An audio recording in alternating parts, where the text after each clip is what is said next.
Hello दोस्तों। तो आज थोड़ा ग्रामर से हटकर हम लिटरेचर का टॉपिक देखते हैं और मैंने आज लिटरेचर का ही टॉपिक चूज़ किया है। और उसमें भी मैं सबसे जो महत्वपूर्ण, जहाँ लिटरेचर का नाम आता है वहाँ इस कवि का नाम आता है। चाहे वो कोई सा भी एग्ज़ाम हो, यूपी टीजीटी पीजीटी हो, एनवीएस हो, केवीएस हो, या फिर वो net exam point of view से होता है, पॉइंट ऑफ व्यू से, तो हम इस कवि को जरूर रखते हैं। और मैं बात कर रहा हूँ जॉन मिल्टन की। जी हाँ दोस्तों, जॉन मिल्टन एक ऐसा कवि है जिसका अंग्रेजी साहित्य में सबसे बड़ा योगदान मैं मानता हूँ। शेक्सपियर के बाद अगर नंबर लगता है तो वो मिल्टन का लगता है। ना सिर्फ वही है, अगर रिफॉर्मेशन, रेनेसा जो बहुत बड़े मूवमेंट रहे हैं अंग्रेजी लिटरेचर में, उनमें भी इसका योगदान माना जाता है। और बहुत बड़ी रचना इसकी पैराडाइज लॉस्ट है। हम पैराडाइज लॉस्ट पे भी चर्चा करेंगे इसके बाद। तो लास्ट तक, अंत तक बने रहिए और मैं कोशिश करूंगा कि पूरा पैराडाइज लॉस्ट भी कवर करने की, जो इंपॉर्टेंट उसके फैक्ट्स हैं उनको कवर करूं। और मैं इसको कोई एडिट भी नहीं करने वाला। तो हम विदाउट वेस्टिंग एनी टाइम सबसे पहले हम स्टार्ट करते हैं। पहले हम बायोग्राफी की ओर चलते हैं, तब मिल्टन के कुछ वर्क्स की ओर चलेंगे। तो बायोग्राफी में सबसे पहले आता है मिल्टन का जन्म।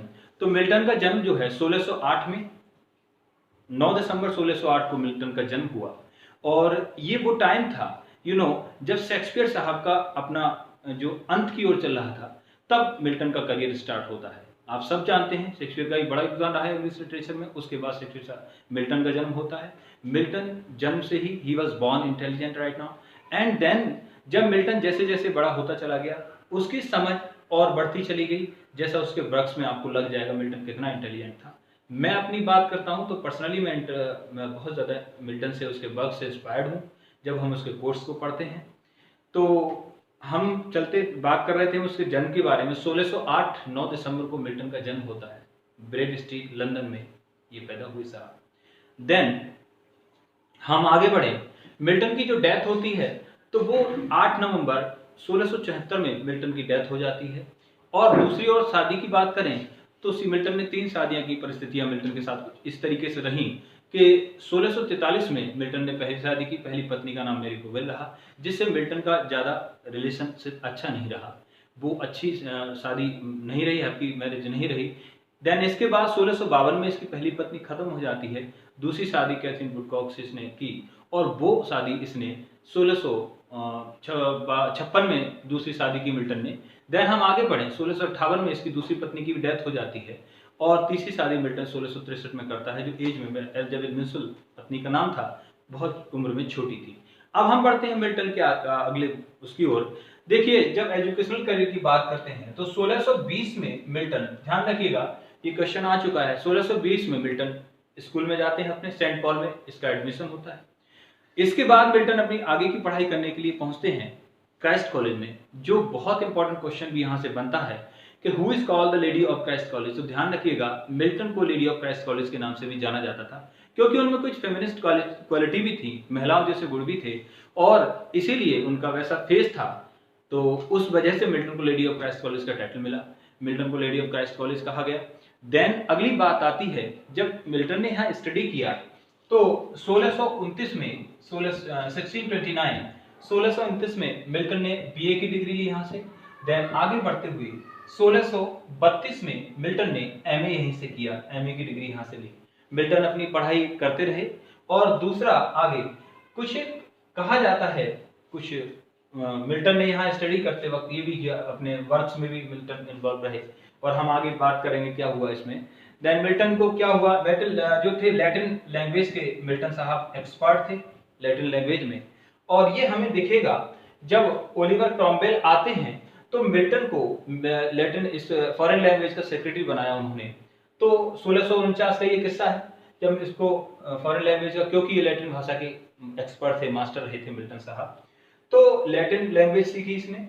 और इसके साथ साथ क्या होता है, अपने स्टडी करने के बाद मिल्टन को घूमने का भी शौक था। और घूमने वो 3 जगह गए थे, ध्यान रखिएगा, वो फ्रांस, इटली, और उसके बाद आ जाता है फ्रांस, इटली और स्विट्जरलैंड, इनमें ये स्थान आते हैं जहां मिल्टन पहुंचे थे।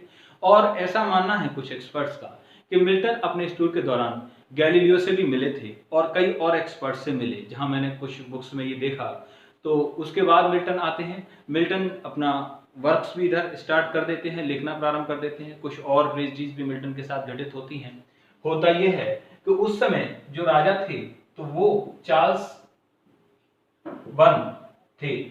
तो यहाँ पर इसको फर्स्ट नहीं पढ़ सकते, चार्ल्स द फर्स्ट, यहाँ पर ये ध्यान रखिएगा, मैं आगे ग्रामर वाले पोर्शन में इसको डिस्कस करूंगा। चार्ल्स के होते हुए मिल्टन वहाँ के जो किंग्स थे, वो राजा थे, उनकी पॉलिसीज के कुछ अगेंस्ट था, और ये रहा, इन्होंने कुछ पम्पलेट भी इनके खिलाफ लिखे थे मिल्टन ने, और इसको बीहेड करा गया। ये किस्सा है 1649 का, जब चार्ल्स के लिए बीहेड, उनका सर कलम कर दिया गया। उसमें मिल्टन का काफी हद इन्वॉल्व थे, मिल्टन साहब उसमें, तो इसलिए इन्होंने इसके खिलाफ पम्पलेट भी लिखे। इसकी वजह से मिल्टन को कुछ दिक्कतों का भी सामना करना पड़ा, क्योंकि जब इन साहब का बेटा आता है चार्ल्स द्वितीय, तो चार्ल्स द्वितीय इन मिल्टन साहब के लिए पनिशमेंट की व्यवस्था होती है, ऐसा माना जाता है, कुछ समय के लिए जेल में भी मिल्टन को रहना पड़ा था इसी वजह से। खैर, हम आगे और बात करेंगे इसमें से क्या हुआ। तो ये यहाँ से किस्सा प्रारंभ होता है। मिल्टन जो थे 49 में जाकर इधर ओलिवर क्रॉमवेल के आते ही मिल्टन को वहाँ फॉरेन लैंग्वेज का सेक्रेटरी बना दिया गया, अपॉइंट कर दिया गया। लेकिन मिल्टन की दिक्कतें और बढ़ती चली गई। हुआ ये, मिल्टन अपने जब वर्क्स पे लिख रहे थे, तो वो डिफेंसिव प्रो था, जो फर्स्ट डिफेंस के नाम से जाना जाता है, उस समय मिल्टन की आईसाइट वीक होने लगी, और जो इतना विद्वान व्यक्ति था, आईसाइट वो वीक होने की वजह से होता क्या है, मिल्टन ने इससे अपने वर्क में इसका चर्चा भी किया है। 1649 यानी 49 में होता ये है, डॉक्टर ने इनसे मना किया कि अब आप जो है लेट नाइट तक नहीं जगें। एक मिल्टन ने अपने वर्क में इसमें स्पीच भी दिया है, जो पीछे टीजीटी के एग्जाम्स में आया, जो 2016 वाला था, उसमें था, I hardly remember that I ever slept before midnight without study, this was the speech. तो मिल्टन ने कहा, मुझे याद नहीं आज तक मैं 6 साल का था, तब से 12 बजे से पहले मैं बिना पढ़े कभी नहीं सोया। तो ये हमारे लिए भी एक प्रेरणा की बात है कि मिल्टन पूरी आधी रात तक जागते थे और हार्ड वर्क करते थे। स्टडी करना मिल्टन ने बंद नहीं किया, क्योंकि वो जानते थे कि उनका जन्म ही लिखने के लिए हुआ था। मिल्टन लिखते रहे, और हुआ यूं कि 1652 में मिल्टन पूर्ण रूप से अंधे हो गए और आंखों की रोशनी चली गई। तो इसी वजह से ऑन हिज ब्लाइंडनेस इनका एक वर्क है, जो उन्होंने अंधेपन पर लिखा है। आप सब लोगों ने शायद उसके बारे में पढ़ा होगा, बहुत इंपॉर्टेंट सोनेट है। एक और इस सोनेट की जब बात आई तो मैं बताना चाहूंगा, सोनेट से मुझे याद आया पहली बार कि मिल्टन की जो सोनेट होती है वो पेट्रार्क वाली थीम पर होती है। पेट्रार्क जो सोनेट पेट्रार्क वाली थी, मैं बताना चाहूंगा मिल्टन की सोनेट में, सोनेट आप सब जानते हैं एक 14 लाइन की कविता को सोनेट के नाम से जाना जाता है, और मिल्टन की सोनेट में 2 पार्ट होते हैं, ऑक्टेव एंड सेस्टेड। ऑक्टेव और सेस्टेड के नाम से जाना जाता है इनका सोनेट जो है। सेस्टेड जिसमें 6 लाइनें होती हैं, 6 लाइन्स, और ऑक्टेव में 8 लाइन होती हैं, 8 और 6 14 लाइन हो जाती है। इस तरीके से मिल्टन के ऑक्टेव और सेस्टेड, ऑक्टेव में एक प्रॉब्लम समस्या दिखाई जाती है, कंप्लेंट दिखाई देती है, जबकि सेस्टेड में बिल्कुल चेंज हो जाता है आइडिया। तो जो मिल्टन ने ये जो सोनेट लिखी थी ऑन हिज ब्लाइंडनेस, इसका टाइटल, एक और इंपॉर्टेंट बात, मिल्टन ने खुद इसका टाइटल नहीं दिया है। ये टाइटल, इसका टाइटल वही है जो इसकी पहली लाइन है, when I consider how my life is spent, this is the title of this sonnet. ये टाइटल जो दिया गया ऑन हिज ब्लाइंडनेस, वो एक और क्रिटिक के बाद बहुत समय बाद दिया गया। तो ध्यान रखना है हमें ये सोनेट के बारे में। खैर, हम आगे बढ़ते हैं। तो ये कुछ मिल्टन के साथ ट्रेजेडी घटती हैं कि मिल्टन अंधे हो जाते हैं। दूसरी ट्रेजेडी मिल्टन के साथ ये होती है, अंधे होने पर मिल्टन की जॉब भी जाती है। तीसरी ट्रेजेडी मिल्टन के साथ ये होती है कि 1652 में पत्नी खत्म हो जाती है मिल्टन की। तो मिल्टन को क्राइसिस का सामना अपने पूरे जीवन में बहुत ज्यादा करना पड़ा। अब हम चलें तो देखते हैं मिल्टन के कुछ वर्क्स की ओर, इंपॉर्टेंट वर्क्स की ओर हम जाते हैं।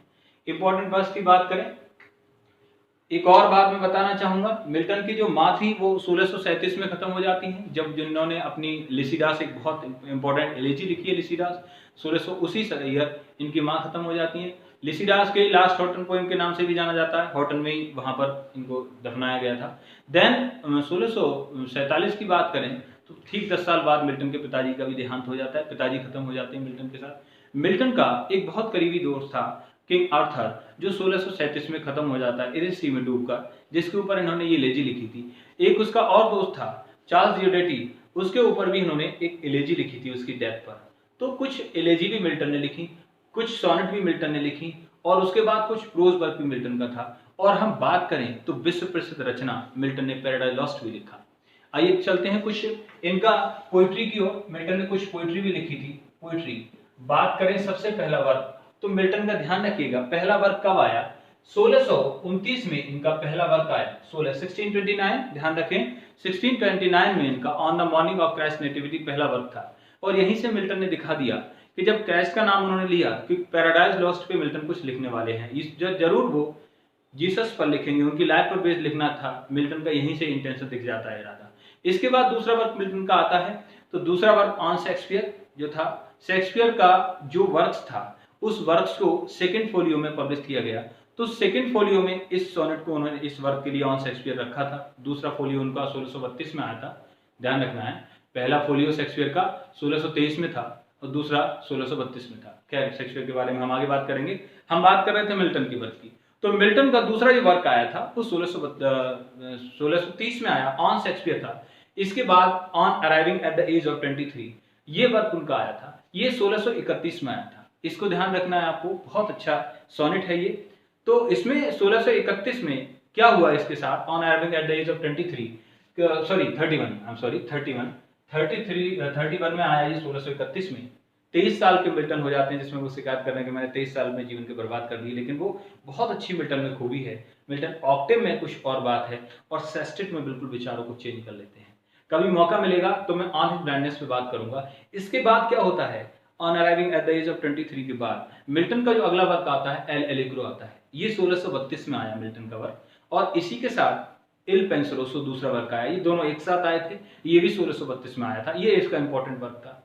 देन उसके बाद हम पहुंचते हैं कोमस की ओर। कोमस इसका वर्क आया था, कोमस 1634 में आता है, ध्यान रखिएगा, कोमस 1634 में आया था। देन हम आगे बढ़े, लिसिडास जिसकी मैं बात कर रहा था, बहुत इंपॉर्टेंट वर्क है इसका लिसिडास। ये कई बार उसमें पूछा भी जाता है लिसिडास। ये एक एलेजी है, एलेजी एक मौत पर गाया गया गीत होता है, और ये 1637 में आता है। इसके दोस्त मैंने बताया था किंग आर्थर की उसकी डेथ पर उन्होंने लिखा था। और देन एडवर्ड सॉरी ये मैंने शायद पहले भी मेंशन क्या कर दिया जल्दी में, एडवर्ड, यह ध्यान रखना है। इसकी डेथ पर उन्होंने 1637 में लिखा था लिसिडास, एलेजी है, एलेजी लिसिडास आता था। उसके बाद poems of mister John Milton ये आता है 1645 में, इसका एक कलेक्शन था ये इस पर। फिर ऑन हिज ब्लाइंडनेस आता है 1652 में। मिल्टन जब अंधे हुए 1652 में, ऐसा माना जाता है, जैसे मैंने बताया था फर्स्ट डिफेंस था वो उनका पहला वर्क माना जाता है। और उसके बाद मिल्टन जो थे 1600 जब 52 में कंप्लीट मूल रूप से अंधे हो गए, तब उन्होंने ये सोनेट लिखी थी। तो इस पर हालांकि क्रिटिक्स का अलग अलग मानना है कि ये थोड़ा बाद में लिखी गई, कुछ क्रिटिक्स इस तरीके से मानते हैं। लेकिन अब होता क्या है, ऑन हिज ब्लाइंडनेस के बाद जब मिल्टन अंधे हो जाते हैं, on the late massacre on Piedmont ये वर्क इनका आता है, 1655 में आता है ये वर्क, ध्यान रखिएगा। देन इसके बाद पैराडाइज लॉस्ट आता है। पैराडाइज लॉस्ट पर हम बात करेंगे। पैराडाइज लॉस्ट जो था 1667 में आता है। फिर पैराडाइज रीगेंड भी इन्होंने लिखा, और पैराडाइज रीगेंड उन्होंने 1671 में लिखा। सैमसन एगोनिस्ट लिखा, और वो आता है इनका 1671 में भी आता है इनका सैमसन एगोनिस्ट, और तब आता है पोएम्स ऑन सेवरल ओकेजन्स, ये 1673 में आता है, 673 में आता है। ये उनका कुछ पोइट्री था, मिल्टन ने कुछ पोइट्री लिखी। इसके बाद हम आते हैं, मिल्टन का कुछ प्रोज वर्क भी था। तो प्रोज वर्क की अगर हम बात करें तो प्रोज वर्क में सबसे पहले इनका आता है ओरेशियो प्रो आर्ट 1632। देन हम आगे बढ़ते हैं, तो उसके बाद इनका वर्क था जो बहुत इंपॉर्टेंट भी माना जाता है, ऑफ रिफॉर्मेशन माना जाता है। ऑफ रिफॉर्मेशन जो था, इनका रिफॉर्मेशन एक मूवमेंट रहा, अंग्रेजी मूवमेंट, उसकी बहुत बड़ी घटना थी अंग्रेजी जगत की, जो रेनेसा का ही पार्ट था। तो धर्म सुधार, उसमें भी मिल्टन का योगदान रहा। तो ये जो वर्क इनका इसके बाद आया, ये ध्यान रखना है हमें, 1641 में ये वर्क आता है। देन इसके बाद हम रिफॉर्मेशन के बाद आगे बढ़ते हैं, तो दूसरा वर्क है इनका ऑन प्रीलेटिकल एपिस्कोपेसी। ये वर्क इसका आता है 1641 में ये आता है, और तब एनिमेट वर्जन्स आता है, वो भी 1641। तीनों वर्क इनके इसी वर्ष आते हैं, 1641 में आते हैं। ये इनका था। अब आता है इसके बाद 1642 में the reason of church government, यहां से 1642 में इनका वर्क आता है। इसके बाद अगला वर्क उनका आता है an apology against a pamphlet, ये वर्क है। फॉर भी आ जाता है कई बार, an apology against a pamphlet, ये माना जाता है, ये भी 1642 का ही एक हिस्सा था। देन उसके बाद आता है the doctrine and discipline of judgment divorce, the doctrine and discipline of divorce, ये वर्क इनका आता है। तो ये ध्यान रखिएगा, ये 1643 में आता है इनका वर्क। और देन उसके बाद आता है उसका then the doctrine and discipline, और आता है देन इसके बाद the judgment of Martin Bucer, ये कंसर्निंग डिवर्स, इस पर आता है इनका। ये 1644 में आता है इनका वर्क, ये ध्यान रखना है हमें। इसके बाद हम आगे बढ़ते हैं, तो ये जो इम्पोर्टेंट वर्क्स थे हम उन पर बात करते चल रहे हैं। प्रोज इनका एक वर्क इनका एरिपेजिटिका था जो 1644 में आता है, वो भी बहुत इंपॉर्टेंट वर्क्स में माना जाता है एरिपेजिटिका।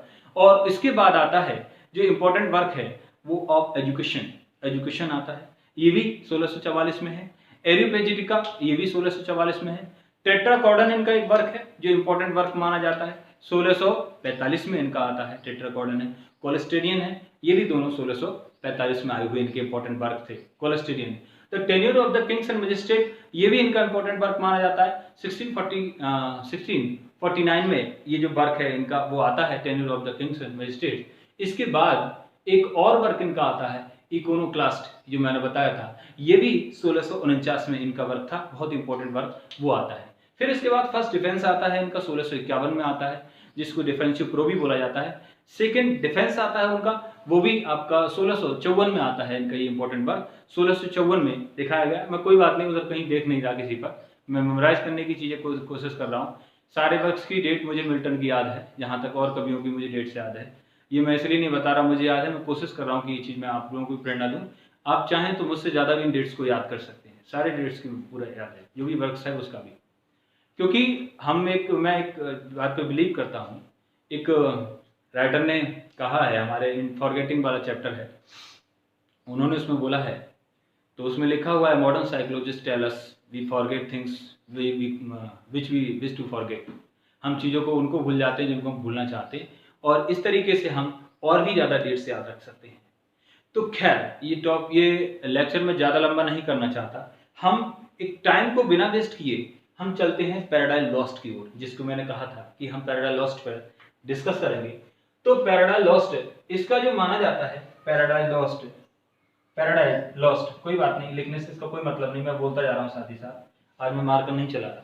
तो पैराडाइज लॉस्ट के बारे में मैं बताना चाहूंगा। सबसे पहली बात, पैराडाइज लॉस्ट जो था 1658 से इसने लिखना शुरू किया। 1658 ध्यान रखिएगा, 1658 में इन्होंने लिखना शुरू किया। इसके बाद मिल्टन, एक और बात इसके बारे में बताना चाह रहा हूं आपके लिए। 1658 में इन्होंने, इससे पहले मिल्टन किंग आर्थर पे लिखना चाहते थे, देखिए पैराडाइज लॉस्ट के बाद में अल्टीमेट वो इस पर आए कि कुछ लिखें। देन 1663 में ये पूरा हुआ, और इसके बाद 1667 में ये कंप्लीट हो गया, यहाँ पर पब्लिकेशन इसका हुआ। ध्यान रखिएगा 1674 में भी इसमें 12 बुक्स आपको देखने के लिए मिलती हैं। ये 1674 में जॉन ड्रैगन का भी इससे कनेक्शन है, मैं बताऊंगा क्या कनेक्शन था। तो इस तरीके से जब पैराडाइज लॉस्ट लिखा गया तो इसमें 10 बुक्स थी। कितनी बुक्स थी? 10 बुक्स। पैराडाइज लॉस्ट में मात्र 10 बुक्स थी, लेकिन एपिक था चूंकि ये, और एपिक के बारे में आप पढ़ेंगे, एपिक का एक नियम है, उसमें 12 बुक्स होनी चाहिए, तो बाद में ये 12 बुक्स कर दी गई 10 से। लगभग याद रखिएगा इसमें 10,000 लाइन्स का कलेक्शन था, 10,000 लाइन्स में लिखा हुआ। देन उसके बाद हम आगे बढ़ते हैं, 300 पेजेस में ये लिखा हुआ है, 300 पेज में पैराडाइज लॉस्ट लिखा हुआ है, 300 पेज लगभग। और एक और बात, ये पूरा एपिक ब्लैंक वर्स में लिखा हुआ है। किसमें? ब्लैंक वर्स में। ब्लैंक वर्स में ये लिखा गया है। ब्लैंक वर्स और फ्री वर्स के बारे में मैं थोड़ा कभी डिस्कस करूंगा तो बताऊंगा, थोड़ा शॉर्ट में बता दूं। ब्लैंक वर्स में क्या होता है, जो राइम स्कीम है वो नहीं होती है, लास्ट में तो बंदी जो होती है वो नहीं पाई जाती, वो ब्लैंक वर्स कहलाता है। और ये हुआ है कि 17वीं शताब्दी का जो जितना वक्त है उससे पहले का वो ब्लैंक वर्स उस समय पीक पर था, ब्लैंक वर्स का यूज ज्यादा किया गया। देन लेटर हम आगे बढ़ते हैं तो फ्री वर्स का भी यूज किया गया था। वॉल्ट विटमन साहब ने अपने इसको फ्री वर्स का यूज किया। फ्री वर्स में कुछ नहीं होता, उसमें चाहे जैसी आप लाइन लिख सकते हैं, उसमें मीटर का भी कोई कनेक्शन नहीं है, तो that is called free verse. फिलहाल जो पैराडाइज लॉस्ट है वो ब्लैंक वर्स में लिखा हुआ है, पूरा एपिक है। एपिक एक लॉन्ग पोइम होती है। दूसरा याद रखना है इसके बारे में, ये ग्रांड स्टाइल में लिखा हुआ है। ग्रांड स्टाइल क्या होता है? जिसकी थीम बहुत ग्रांड होती है, जिसका मैसेज भी बहुत ग्रांड होता है, वो that is called grand style. तो ये जो वर्क है वो ग्रांड स्टाइल में लिखा हुआ माना जाता है पूरा। ग्रांड स्टाइल के बाद आगे बढ़े हम, इसमें एक और इंपॉर्टेंट बात, ये जो है इसके लिए मिल्टन ने, जब मिल्टन के लास्ट फेज में लिखा हुआ, ये क्वेश्चन भी आ जाता है, लास्ट फेज में लिखा गया है, क्योंकि जब मिल्टन ने ये लिखना शुरू किया वो पूर्ण रूप से ब्लाइंड हो गए थे, अंधे हो गए थे। तो इसको जो डिक्टेट करने का काम किया वो उनकी बेटी ने किया। मिल्टन की बेटी, 3 बेटियां थी इनकी, जिसमें पहले का नाम था एन डिबोरा, तीसरी बेटी का नाम था। तो देन उसके बाद हम आगे बढ़े तो मिल्टन ने खुद इसको नहीं लिखा, उनकी बेटी ने लिखा। मिल्टन का पैराडाइज लॉस्ट लिखने का मकसद क्या था, हम आते हैं इस पर आगे। पैराडाइज लॉस्ट मिल्टन ने किस पर्पज से लिखा। पैराडाइज लॉस्ट में जो दिखाते हैं मेन चीज में कुछ चीजों में सिमिलरिटी दिखाई जाती है। जो उन्होंने एक चीज और है इसमें, सैटर्न के लिए उन्होंने हीरो बनाने का प्रयास किया। सैटर्न तो सैटर्न के लिए हीरो बनाने का प्रयास किया है। तो क्या हुआ है मिल्टन के साथ, तो जो सैटर्न के लिए हीरो, जैसा कि विलियम ब्लेक ने बोला है इनके बारे में, मारकर से इंक गिर गई मेरे, और कोई बात नहीं इसलिए देख रहा हूँ बार बार, आप टेंशन ना लें, पढ़ाता रहूंगा। तो जो सैटर्न, जैसा विलियम ब्लेक ने, Milton was to the devil's at the devil's party without knowing it, तो मिल्टन जो था वो डेविल की तरफ था, जैसा माना जाता है, सैटर्न। फिर सैटर्न के लिए उन्होंने हीरो क्यों बनाया, मिल्टन ने सैटर्न के लिए ऐसा क्यों किया, लेकिन अननोइंगली ऐसा मिल्टन से हुआ। और इसका मानना यही नहीं, यहाँ पर कई क्रिटिक्स का, ड्राइंडन का भी यही मानना है, शैली का भी यही मानना है, और किट्स का भी यही मानना है कि मिल्टन ने सैटर्न जो है वो हीरो का काम कर रहा है। यहाँ पर होता क्या है, सैटर्न इसमें कोई निगेटिव कैरेक्टर नहीं है, सैटर्न भी अपने राइट के लिए लड़ रहा है कि भगवान ही सबसे ज्यादा श्रेष्ठ क्यों है, हम क्यों नहीं है श्रेष्ठ, वहां उन्होंने ये काम किया है। और होता क्या है, मिल्टन ने क्या चीज दिखाने की काम की है, सैटर्न, अब जैसे वहां पर जो राजा चार्ल्स थे, चार्ल्स के खिलाफ मिल्टन चल रहे थे, उनकी पॉलिसीज के अगेंस्ट थे मिल्टन, और वही उन्होंने दिखाया है। मिल्टन सैटर्न के रूप में खुद को देखते हैं, खुद मिल्टन है, कैसे, किस तरीके से, देखिए सैटर्न भगवान के खिलाफ है, वहां उनके खिलाफ है कि आप राजा क्यों हैं, मैं क्यों नहीं हूं, ऐसा होता है। और इसी पे वो विद्रोह कर देते हैं उनके लिए, ईव और एडम के लिए वो प्रोवोक करते हैं कहीं ना कहीं, वो फल खाने के लिए, और तो वो भगवान के पॉलिसीज के खिलाफ है। ठीक उसी तरीके से मिल्टन क्या होते हैं, जो चार्ल्स के खिलाफ, तो वो चार्ल्स से जिस तरीके से लड़ रहे हैं वैसे ही सैटर्न भगवान से लड़ रहा है, ये होता है। और वही चीज सैटर्न ने क्या है अपने स्पीचेस में देखा हमने, उन्होंने बोला है, जैसे सैटर्न ने कहा है, देखिए ऑप्टिमिस्टिक तरीके से, what though the field we lost all is not lost, क्या हुआ ये, what though the field we lost all is not lost, the unconquerable will, the study of revenge, immortal hate and courage not to yield. इस तरीके से उन्होंने दिया है, बहुत अच्छे स्पीच इसमें मिल्टन ने दिए हैं, और भी हैं इसमें, better to reign in hell than serve in heaven, ये भी इन्होंने दिया है। और एक बहुत अच्छा स्पीच इसमें आता है, the mind is its own place and can make a heaven of hell and hell of heaven, ये इस तरीके से भी इसमें स्पीच दिया है। बहुत अच्छी स्पीच उन्होंने, सैटर्न खुद दिखा रहे हैं, जब राजा इस तरीके से मिल्टन के साथ बिहेव करता है तो मिल्टन कहता है कुछ नहीं, मैं अभी किसी भी सरेंडर नहीं करूंगा। तो मिल्टन ने यही दिखाया कि ऑप्टिमिस्टिक रहिए, आशावादी रहिए, वही सैटर्न के स्पीच दिखाते हैं, आशावादी बनिए। एक और अच्छा स्पीच इसमें मिलता है जब सैटर्न ने कहा है, no one can feel you inferior without your own consent, ये स्पीच भी इसका बहुत अच्छा मुझे लगता है, ये भी है।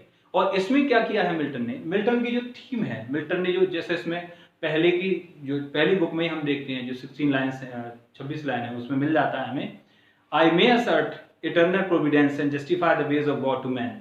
इस तरीके से मिल्टन का मतलब था to justify the ways of God to man, ये मिल्टन का पैराडाइज लॉस्ट लिखने का पर्पस था। तो और भी इसमें बहुत सारे अच्छे स्पीच हैं जो हमें मिलते हैं इसमें, जो सैटर्न ने बोले हैं, जो ऑप्टिमिस्टिक होने का एक प्रमाण है, जो आशावादी होने का प्रमाण है, वह स्पीच खुद मिल्टन बोल रहे हैं। और वो स्पीच किसके लिए बोले जा रहे हैं, चार्ल्स के लिए करते हुए। तो इस तरीके से इनडायरेक्ट वे में ये कहीं ना कहीं सैटर्न ही मिल्टन है, ये दिखाया गया है इसमें। बहुत ही अच्छा वर्क है। ये जो स्पीच मैंने बोले, अधिकतर क्वेश्चन इनसे बन जाते हैं। एक ये भी स्पीच इसी से है जो मिल्टन ने बोला, इससे नहीं, मिल्टन का अपना स्पीच है, I hardly remember that I ever slept before midnight without study, बिना अध्ययन के मैं कभी आधी रात से पहले होगा, मुझे याद नहीं, जब मैं 4 साल का था तब से ये करता हूँ। तो मिल्टन ने ये लिखा। और पहला मिल्टन जो है इसमें पैराडाइज लॉस्ट में, जो पहला ही स्टार्ट होता है, of man's first disobedience of that forbidden tree और whose mortal taste brought death into the world, यहाँ इसमें ये पहले स्पीच। तो मिल्टन का जो ध्यान रखिएगा, ये एपिक बीच से स्टार्ट हो गया है, ये किस्सा नवी बुक 9th बुक का है, आई एम नॉट रॉन्ग, तो वहां से ये स्टार्ट कर दिया गया है, ये जो फल वाली बात जो कही गई है। तो इसमें क्या होता है, सैटर्न ईव और एडम को भड़काता है ये कहकर कि भगवान ने तुम्हें रोका है, जो नॉलेज का जो वो है, जो फल है, उसको खाने से तुम्हारे अंदर भी बुद्धि आ जाएगी, फिर इसलिए भगवान तुम्हें रोकना चाह रहा है। और वो ईव के लिए पहले भड़काता है, सांप का रूप बेस करके दिखाया गया है इसमें। तो ईव को भड़काने का उन्होंने काम किया है इस तरीके से, और ईव को इस तरीके से फल खिलवाने हुआ। तो वही बात कही है, ऑफ मैंस फर्स्ट डिसोबीडियंस, पहला आदमी का जो डिसोबीडियंस था, यहाँ इस तरीके से इन्होंने इसमें दिखाया। तो मिल्टन के और भी इंपॉर्टेंट पैराडाइज लॉस्ट थे, हम और इंपॉर्टेंट वर्क से बात करेंगे। मैंने ये वीडियो में कोई एडिट नहीं किया, कहीं रोका नहीं है, कुछ नहीं, सीधा जैसा वीडियो था, अच्छा है बुरा है आप अपने कमेंट में बताएं। अच्छा लगे तो पॉजिटिव कमेंट शेयर और लाइक जरूर करिए, ताकि अगला वीडियो भी मिल्टन या और कभी फिर बनाऊँ, कोशिश करूँ। और इसी के साथ यही मिल्टन के अगले टॉपिक में बात करेंगे। Thank you so much for watching this video.